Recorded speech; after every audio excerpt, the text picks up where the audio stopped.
Tunisians are showing little inclination towards the parliamentary elections that are actually held in the country on Saturday. This will tighten President Kais Saied's grip on power. Most political parties have boycotted these polls, denouncing them as a culmination of a march to one-man rule by the president.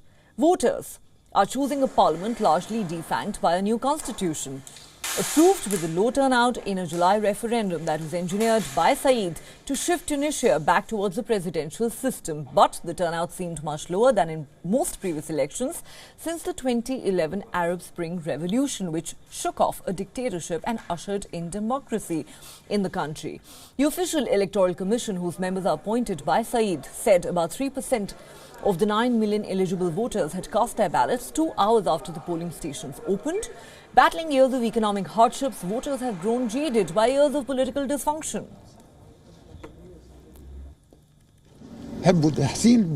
We want to see an improvement in our country, especially in terms of economic and social rights. That is what we are asking for. We don't care which candidate wins. We just need people from any part in the republic or even from abroad who can serve their homeland and their people. Earlier in the day, President Saied and his wife voted in Tunisia's capital, Tunis. He hailed the election as a historic day and urged the people of the country to cast their votes.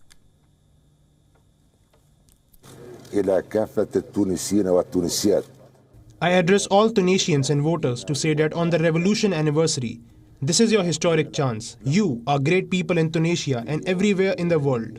So do not lose this chance and listen to your conscience in order to regain your legitimate rights. Saied, a former law lecturer who was a political independent when elected president in 2019, shut down the previous parliament and began ruling by decree in July of 2021, gradually amassing more and more power. The opposition parties have accused the president of mounting a coup, but Saied has described it as part of a roadmap for ending political chaos and corruption, which he says has afflicted Tunisia under the previous system. Elections are taking place amid an economic crisis that has engulfed the North African nation, with 10% inflation, frequent shortages of milk, sugar and petrol fueling a growing wave of emigration.